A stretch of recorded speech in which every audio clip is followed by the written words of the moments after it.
सात संगत जी, सतनाम वाहे गुरु जी। गुरु नानक जी ने दिया था मर जाना को मर्दाना का नाम, बख्शा था तार का गुण। गुरु नानक देव की परछाई थे मर्दाना, अंतिम सांस तक रहे थे उनके करीब।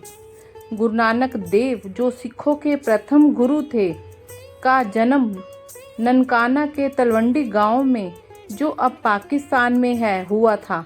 गुरु नानक देव के सबसे करीबी रहने वालों में मर्दाना का नाम सबसे पहले लिया जाता है। वो गुरु नानक देव को बहुत प्रिय थे। हालांकि और भी उनके शिष्य थे, लहना, बाला और रामदास, लेकिन मर्दाना हमेशा उनके साथ रहे, इसलिए वो कुछ अधिक प्रिय थे। भाई मर्दाना को लेकर एक कथा बेहद प्रचलित है, जिसको जानना हम सबके लिए बहुत ज़रूरी है। मर जाना नहीं मर्दाना होगा नाम। गुरु नानक देव जब करीब 9-10 वर्ष के थे, तब मर्दाना को लेकर उनके माता पिता गुरु नानक देव के घर आए थे। गुरु नानक देव के माता पिता ने जब उनके साथ में एक बच्चे को देखा, तो उन्होंने उसका नाम जानना चाहा। इस पर जवाब मिला कि इसका नाम मरजाना है। गुरु नानक देव के माता पिता इस नाम को सुनकर हैरान हुए और बोले कि ऐसा नाम भी कोई अपने बच्चों का रखता है। तब मर्दाना के पिता ने कहा, उनके कोई संतान हुई, लेकिन कोई भी नहीं बचा। ऐसे में ये कितने दिन रहेगा, इसलिए इसका नाम मरजाना ही रखा है। उस वक्त गुरु नानक देव वहीं पर मौजूद थे। उन्होंने कहा कि इसका नाम मरजाना नहीं मर्दाना होगा। बस तभी से उनका नाम मर्दाना हो गया। मर्दाना एक मुस्लिम थे, लेकिन गुरु नानक देव के वो सबसे करीबी थे, बल्कि सच्चे भक्त भी थे। कहा जाता है, जहाँ गुरु नानक देव पैदा हुए थे, वहीं मर्दाना भी पैदा हुए थे। कुछ जगहों पर मर्दाना के गुरु नानक देव से बड़ा होने की बातें भी सामने आती है। बड़े होकर मर्दाना गुरु नानक देव के पास आ गए। गुरु नानक देव जी का कहा वचन उनके लिए पत्थर के समान था। एक बार गुरु नानक देव ने पूछा कि मर्दाना, तूने मेरी इतनी सेवा की है, मेरा हर कहा माना है, मांग क्या मांगता है, आज तेरी इच्छा पूरी होगी। इस पर मर्दाना कुछ सोचकर बोले, मुझे आप अपने करीब रखो, इससे ज़्यादा कुछ नहीं मांगता हूँ। इस पर गुरु नानक देव हंसे और बोले, मर्दाना, मैं तुझे आज तार का गुण बख्शता हूँ। पहले पहले मर्दाना को ये सुनकर अजीब लगा, लेकिन उन्होंने कुछ नहीं कहा। बाद में गुरु नानक देव ने उन्हें रबाब दिया और कहा, इसको बजा मर्दाना और दुनिया वालों को जीवन की राह दिखा। इसके बाद मर्दाना ने उस तार के गुण को शब्दों और संगीत में पिरो दिया, और जहाँ जहाँ गुरु नानक देव जी गए, मर्दाना ने उनके कहे मुताबिक लोगों को राह दिखाई। मर्दाना कहते थे, आप भगवान के भेजे हुए हैं, जो उसका संदेश देते हैं, और मैं आपका संदेश देता हूँ। एक बार की बात है, करतारपुर में कुछ समय बिताने के बाद गुरु नानक ने दक्षिण भारत की यात्रा शुरू की। अनेक स्थानों पर रुकते लोगों को उपदेश देते हुए और अनेक तरह के अंधविश्वासों और पाखंडों का खंडन करते हुए गुरु नानक और मर्दाना लंका तक पहुंच गए। वहां पहुंचकर उन्होंने राजा के बाग में डेरा लगा लिया। राजा को पता लगा कि उत्तर भारत से एक बड़े महात्मा आए हैं, तो वह उनसे मिलने के लिए बाग में आया। क्या आप योगी हैं? राजा ने पूछा। हाँ, गुरु नानक ने कहा, मैं अपने ढंग का योगी हूँ। मैं मानता हूँ कि योगी वह है जिसका मन निर्मल हो, जो ईश्वर के प्रेम में डूबा हुआ हो और जिसके मन की चंचलता दूर हो गई हो। तब राजा ने पूछा, क्या आप ब्राह्मण हैं? तब गुरु नानक देव जी ने जवाब दिया, ब्राह्मण वह है जो ब्रह्मा के ज्ञान रूपी जल में स्नान करता है। गुरु नानक ने कहा, वह उस एक परम शक्ति को ही पहचानता है जो दोनों लोकों में समाया हुआ है। फिर राजा ने पूछा, क्या आप व्यापारी हैं? हाँ, मैं जीभ की डंडी से दिल के पलड़े में ईश्वर को सदैव तोलता रहता हूँ, गुरु नानक देव जी ने उत्तर दिया। राजा उनके सम्मुख नतमस्तक हो गया।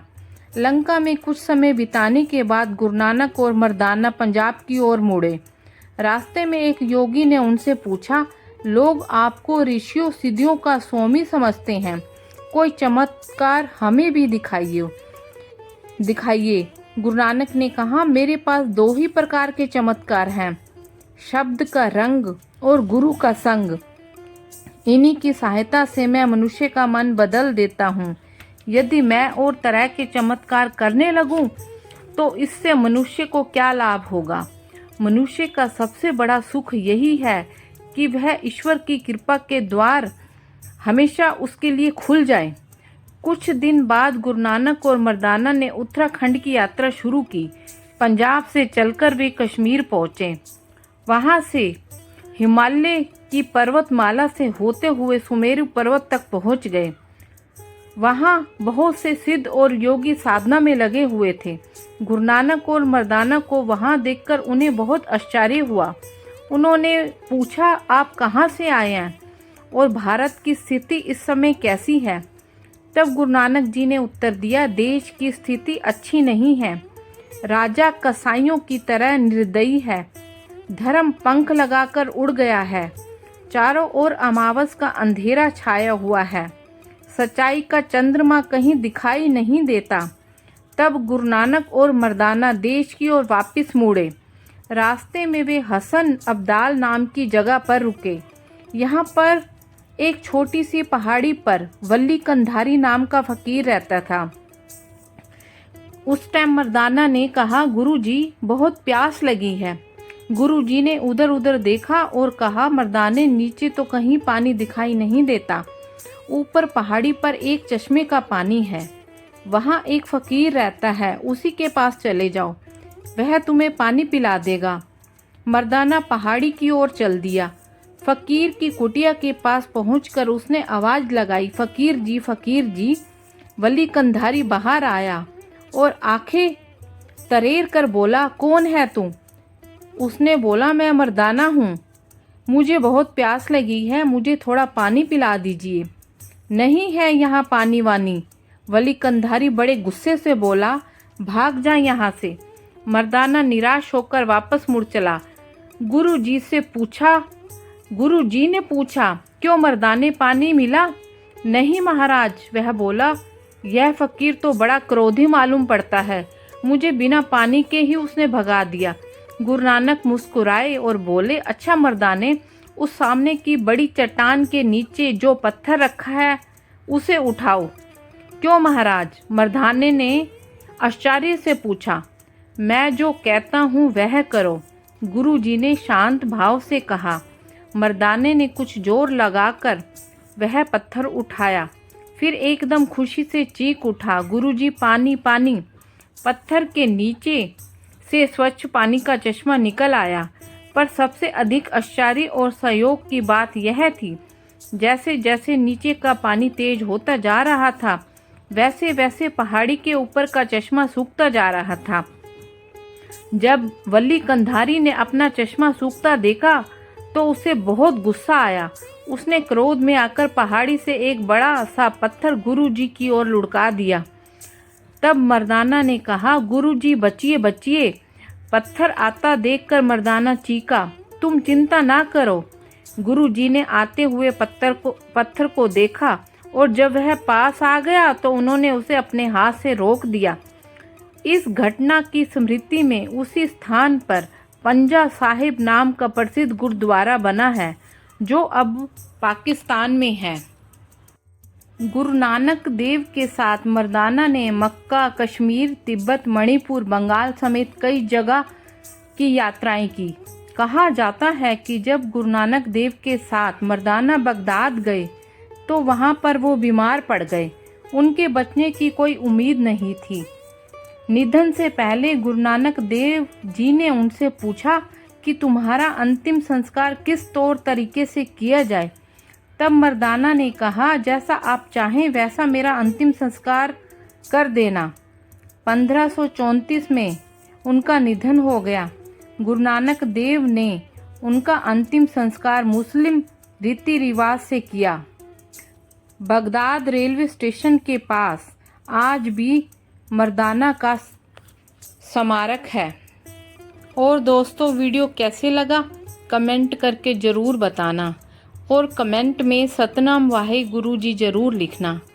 और दोस्तों, अगर आपने अभी तक मेरा चैनल सब्सक्राइब नहीं किया तो प्लीज़ मेरे चैनल को सब्सक्राइब और वीडियो को लाइक अवश्य करें।